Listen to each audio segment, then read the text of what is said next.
Hello, everyone, and welcome into Next Round Ready. I'm your host, Chris. Today we have a very special guest, Dana Robinson. Dana, welcome to the show. Thank you for having me, and it's wonderful to meet you, Chris. So, before we get too deep into how to pitch, I know that's your expertise. I know that's your thing. A lot of founders have an issue with just finding the companies to talk to, the VCs. They have an issue building these relationships and connecting. Can you speak to the process of connecting and building that relationship from founder to VC? Process of connecting to the right investors starts with mindset. Mm, In founders, if they come in with the mindset of building relationships, then it's a lot easier to find the right people. This isn't like selling a product that's a quick sale. Investors invest in founders that they know and like and trust. And so they want to get to know you. mm.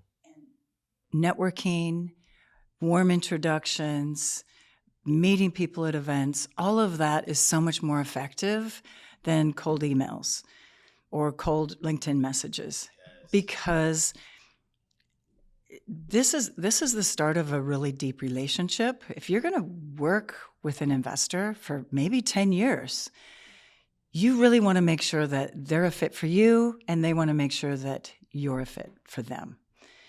So the first thing that I encourage my clients to do, and any founders that I meet, is to create an ideal investor profile. Kind of like if you talk to a marketing manager or hire a marketing consultant, they're going to ask you for your ideal customer profile. And you actually really need to create it with that kind of process. Who's your ideal investor? What industries do they invest in? How much do they invest? What kind of founders do they support? Do they support mission, or is it much more around the money? What geographic areas? Based on what you need, that's the kind of profile you build. And then you're kind of going in there trying to find the right fit, as opposed to just, spamming and send me, I want here, send me money. You really want to make sure you're talking to the right people, or otherwise it's just a waste of time. And I've realized that a lot of founders take that approach of just throwing darts at a wall on LinkedIn. They just want to go spam, and their idea of pitching and connecting is whoever is a VC that wants to talk to me, I'll take the meeting. And it's not being selective. It sounds like what you're saying is you want to build key relationships and be selective in that process. Absolutely. And actually, you do want to be selective, because if you're going to have somebody on your cap table for 8 or 10 or more years, you want to make sure that you can work with them and that you trust them. And they're going to choose founders that they can work with and that they trust. So it's kind of like the process of finding investors is kind of like dating, right? You're not just going to spam everybody and say, who's going to go out with me? You're going to be selective and find somebody that you'll connect with. And then when you do have that first date, you're not just going to reveal everything in one dump. You're going to be interesting and create curiosity so that you can get to the next meeting. And that's really what it's at. So that first pitch is the beginning of a relationship. It's not a invest or not situation. It's going to take a while. Yeah, and sometimes I feel like founders have that approach to it. This one first initial conversation, it's like a winner take all. Like if this goes great, then great. I got the funding and I've won. But it seems like that's the wrong approach to have. Well, it isn't, because that's also not realistic. Exactly. Yeah. It's going to take a while. Nobody ever invests after a first meeting. They always want to get to know the founder. And this is where if you you have to kind of think about what's important to investors. If you ask any investor, ask every investor you meet, what's your number one criteria on making an investment? The top answer you will hear is team. Team, really? They invest in teams or founders that they have confidence in their capability, and that they're going to be committed to this venture. And so you actually want to they want to get to know you. They really want to get to know you. They want to make sure that they can trust you, that you're credible, that you're going to be easy to work with. And, it's like that first date. You can't just dump everything out there and expect them to make a decision. If you can just leave them curious on purpose, like, here's what I'm building, here's my vision, and be really clear in that initial pitch so that they're curious, they want to ask questions, they want to have a follow-up meeting, you're a lot better off than people that get too excited and try to throw in too much information in their pitch. And then it's just confusing and overwhelming, and then the conversation kind of ends because they're confused. That makes sense. It seems like you can kind of overwhelm a VC to a point where they're just kind of backing up, like, all right, you said a little bit too much. I don't know what this is, but I'm out. And it could ruin it really fast by just kind of word vomiting. Again, and that is actually the number one mistake that I see in pitches, is that most pitches have too much information. And when you have too much information in a pitch, it's hard to remember the important ideas.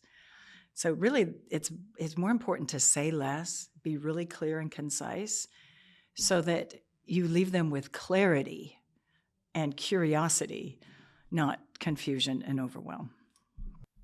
Clarity and curiosity. So let me ask you this, because I'm pretty sure a founder listening to this would ask, okay, so what do I send? Do I send a video? Do I send my pitch deck?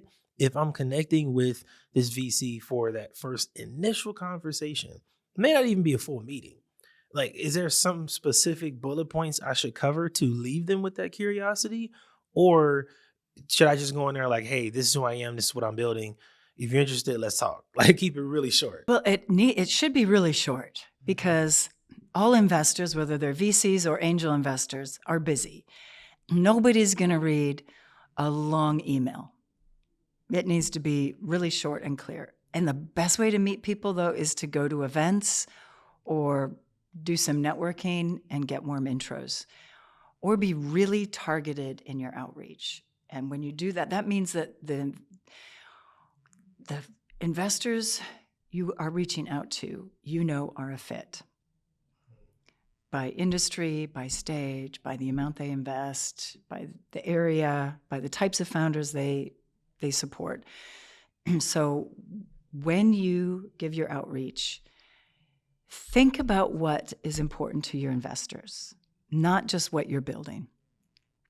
And by that mean, you have to kind of get in their head a little bit. Like, okay, if this investor invests in, let's say it's climate tech and seed stage and companies in the Pacific Northwest. It's very specific. If it's that specific, like there are VCs that are that specific. Yeah. And not all of them are that specific, but quite a few are. Or maybe they're nationwide, but they're a very specific industry and stage. When you reach out to them, make sure you let them know how you're a fit. Right? We're doing this very specific thing. It's like, what's unique about you? Start with a hook, short sentences, not a long paragraph, and let them know how you're a fit for them. I love that approach, because for me, I would want to save time. And the idea of reaching out to, hundreds or thousands of VCs, just sending those spam messages doesn't sound fun to me. It sounds better to pitch to, like you said, shorten that list to like 15. But with that 15, I know that the company I'm building fits with these 15. So that increases my chances of success. Yes. And sometimes you may not get investment dollars from everybody you meet. But if you connect and start building relationships, there's a saying that goes, if you ask for money, you'll get advice. And if you ask for advice, you're more likely to get money. So if you connect to people, as in, hey, I'm in this industry, can I talk to you, and have a really good reason, and you manage to have a conversation, if they're not a fit, they will know who you should talk to. They will, if you have that great connection and build a relationship, you're more likely to get warm intros. I see why you prioritize connecting so much because it's just if you're genuine when you do the outreach and you're trying to build that connection, it almost seems like you shouldn't even prioritize the money the most because it just seems like it would dilute your perspective on every conversation you have. Because some people that you speak to, like you said, they might not give you money, but they could introduce you to 10 people who will. If you're just focused on money and you don't get that part, so you throw the relationship away, you could really slow down your process of getting to that pitch stage of getting the funding that you actually want. Yeah, and I think in the land of investment, relationship building is more important than anywhere that I've seen. I have a VC friend who tells founders, the first time we meet better not be when you pitch me. She wants people to connect much sooner. And she says, find me at events. Her and her team are at events all the time. They're meeting founders. They speak at conferences. They take meetings. They have office hours. They want to actually get to know a founder and follow their progress for several months before they make an investment decision. So the time to talk to investors is not when you're desperate for cash. Mm. It's when you're building something and you want to get to know people in your industry. I like that. I like that thought process. Okay, we got to transition now. You guys have heard a lot about how to find the people and how to approach and how to connect. Now let's talk a little bit more about the actual pitch aspect. We've built the connection. We have 5 different companies we're going to talk to. What is the pitch process like? Should it be the same for every conversation? Like I have like a template, a script I go through, or am I changing based on who I'm talking to? How do I approach this as a first-time founder trying to get my funding? When you are going in to talk to investors, be prepared to adapt. And remember, every investor is different, so you will probably have to adapt your pitch to who you're talking to. Also, as you're creating your pitch, the number one rule is to think about what investors want. Your pitch is not about you. Your pitch is about investors. Wait. That's a good line. It's not about you. It's not. It's kind of like if you're selling something, right? If I'm selling you this special brand of tea, I'm not going to say, this is why I like it. I'm going to talk about, this is why you will probably like it, right? I hear that you're health conscious. This is green tea. It has antioxidants, right? So when you're talking to investors, talk about what's important to them, not what's important to you. And this is a mistake I see in pitches all the time. When founders come in and they start talking about their number one topic is what they're building. They go into a lot of detail on this cool product, and these are the features, and these are the features we're going to add. And when we get more funding, we're going to hire engineers to add even these more features. And I can tell you with 100% conviction that investors do not care about your product features. Because investors don't invest in products. They invest in businesses. And so investors want to hear about your vision and what problem you're solving for your customers and how's your solution unique and how's your business going to make money? What's that business model? I have a good friend of mine who's an angel investor, does a lot of screening calls for her angel group. And she told me in a conversation, she says, Dana, we get so many great product ideas with no business model. Wow. And so investors aren't going to look at a product idea. They're not your customer. They want to know what's the business? What's the business model? How's it going to grow? What's it going to look like if it's wildly successful? That's what should be in your pitch. That's an interesting point on not having a business model. Because I think sometimes founders do get so caught up on the product and the ideas. I've seen some pitches where they focus like 3 or 4 slides, I kid you not, on like the design. It's like you didn't talk about the problem, the size of the market, what the best case scenario looks like in terms of growth and scale. And it seems like you as a founder, you have to have sort of a roadmap of where you want the conversation to go before it starts, because the people you're talking to are going to help you guide it. You kind of have to have a plan before it You starts do. because you don't want to just be off the rails in there. Yeah, you do need a plan before it starts. And it actually starts with mindset. If you get yourself in this mindset of investor focus, my pitch and my delivery is going to be entirely focused on for the benefit of investors. And so this, you're like, yeah, okay, what's investor focus? If you haven't heard of it before, it's because I made it up. But this is what it means. Well, I told you what it means. Like, it means everything's focused on investors. It's like if you're giving a presentation, you're going to think about who's your audience. In this case, it's a pitch. Who's that investor? What's important to them? What's meaningful to them? What are they going to want to know about? Remember, you've created this ideal investor profile. So thinking about that investor, if they're an impact investor, you need to talk about the impact. If they're all about growth and software and tech, you need to talk about that. You need to make it really clear why they should be excited about this. And then follow that path of what investors want to know. Really dig into, make that problem really clear. And when I say clear, I don't mean like explain it for 5 minutes. I mean, get it so clear that you can say it in 1 or 2 sentences. And they'll go, oh, I get it. So, and that takes time, having that clarity. But to create that map, that narrative of a pitch, requires a lot of brainstorming and planning. Don't start on your deck. Create that narrative first. Whether you storyboard it across a whiteboard or put Post-it notes on the wall or just do a lot of writing and brainstorming with your team, plan out the narrative first so that you can explain your problem, your solution, this market opportunity, why now, and your business model, every section of the pitch in just a couple sentences each, so that you can be really clear and concise with investors. I like that. I like the idea of planning the narrative before making the deck, because it's something where you could lose focus really fast trying to make it look pretty. And how many slides do I need? Should I put this many words on it? And that's just going to be a lot easier when you already have a narrative to follow. When you already have this is what I want this to look like. This is what I want to say. This is the order in which I want to say it. Like when you have that, then making the deck is just a cakewalk. It is.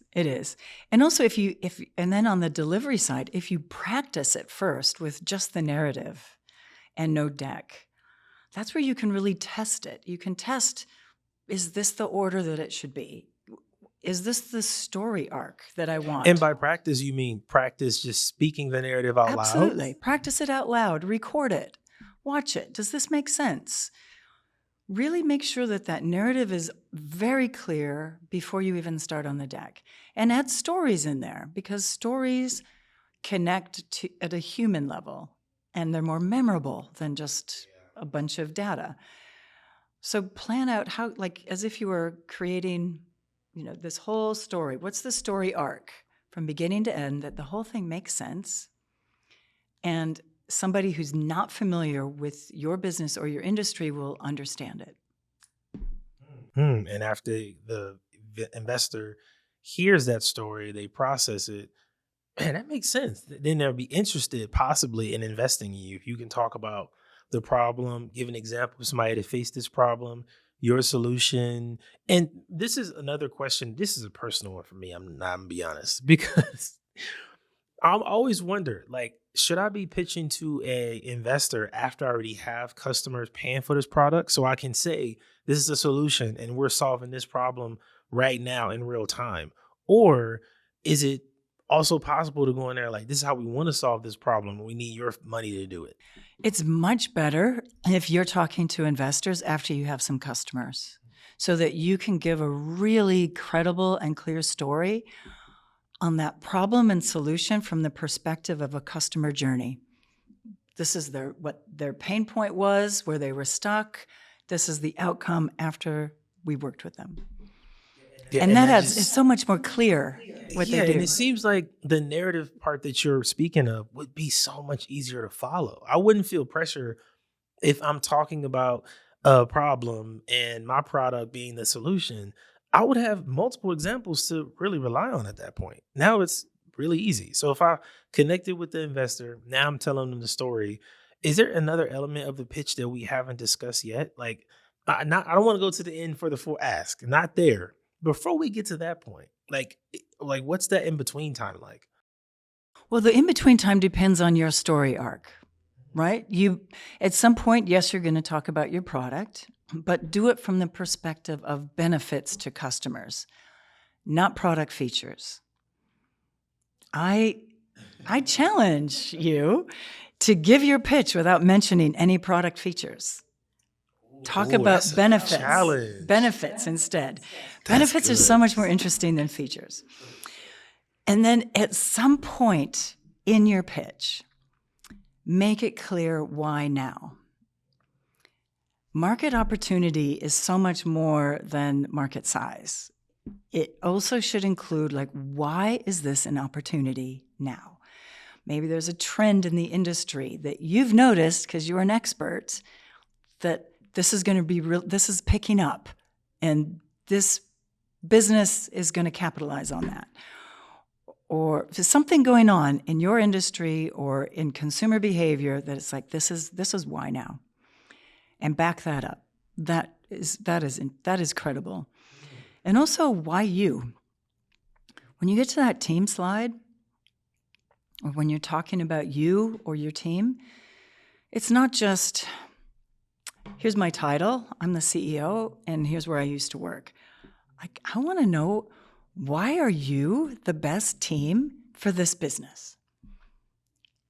Is it your expertise? Is it your conviction? Is it a personal experience that happened to you that you are absolutely committed to solving this problem? We want to know. That seems important because I have seen the decks where they just literally lay out every job the person's had. Like it'll be 10, 15 jobs. Like that doesn't seem as impactful, in my opinion, just my humble opinion, as saying, something that's more specific to that specific company they're working on now. And I've seen some where they would put a team of like 10 people on a pitch deck. And I'm always like, that seems like a little too many because it's just like it's so many people on your team and you're looking series A, you're trying to get that initial round, whatever it is, and you already have this massive team of people. It just seems like it throws off the balance of what you're trying to do, of prove, like you said, why you. And I don't think it speaks to you and your personality if you're just listing the jobs and everybody's job is on your team. It's just, again, it's another one of those overwhelming films, Yeah, it shouldn't be elements. overwhelming. It should be obvious that, wow, this team Yes. has the expertise and the commitment to Mm. run this business. We want to be impressed quickly, not buried in details. Impress quickly. Okay, okay. Is there another way to impress investors quickly? And specifically, I'm speaking from maybe having a large audience online, maybe having some experience as a speaker in the industry. I'm specifically speaking to that industry excellence and like saying, I've been in this space for 6, 7, 8, 10 years, and I make a bunch of content. I educate people in this way. Like, is that also a leverage point for a founder? Yeah, absolutely. Like, to show quickly how you're the expert is helpful, but also to impress investors quickly. I think the best way to do it is to just to be so concise and clear in your message. Like to start with a hook, that one sentence statement where people go, oh, I get it. That's really impressive. And if people can describe the problem and the solution with such clarity and so concise that it's like obvious to investors that there's problem solution fit. And I say problem solution fit, like you may think, well, it's obvious. If this is a problem, this is my solution, there's a fit. But you'd be surprised at how often pitches don't have problem solution fit. The problem might be quite vague, or it's too general, or it's more of a mission but it's not really the problem that's being solved. So it has to be really clear that I'll give you an example on that. I'm a clean tech investor, so I see sometimes pitches that say the problem is climate change. But then the solution comes up, and the solution is not solving climate change. So there's not a fit. And when there's not a fit, investors might not even notice that doesn't fit. To them, it just seems like this doesn't seem that urgent because there's not that clarity. But if you can come on and say, you know, the story of like our client is dealing with a toxic river and they need to clean it up, and our solution cleans that this way with cost-effective way and no waste, then suddenly it's like, wow, that really solves that problem in a unique way.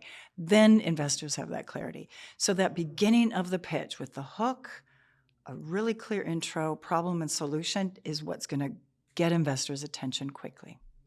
And I like the way even at the end you tied in the outcome after the solution, because that can kind of bring the investor in even a little more to kind of see the what is it, the flowers beyond the trees or something like that. Like you can see the other side now because I'm painting the full solution with the outcome for you from the product. Yeah, this sounds like a much better process than just laying out the feature list.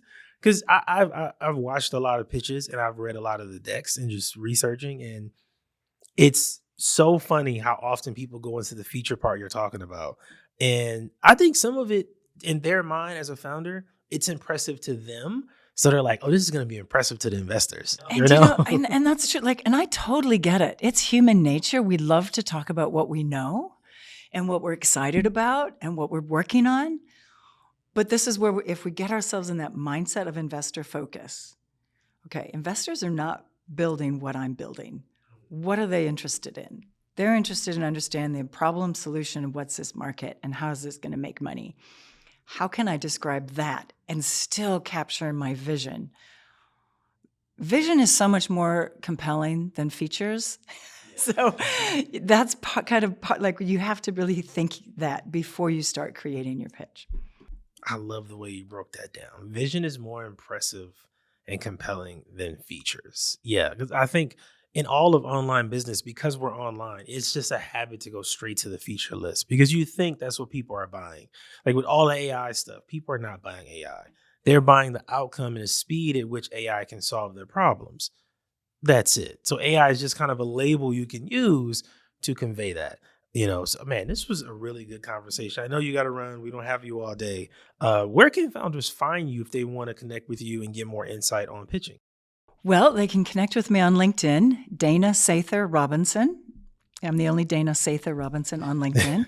I also have my website called pitch4impact.com. That's pitch number 4 impact.com.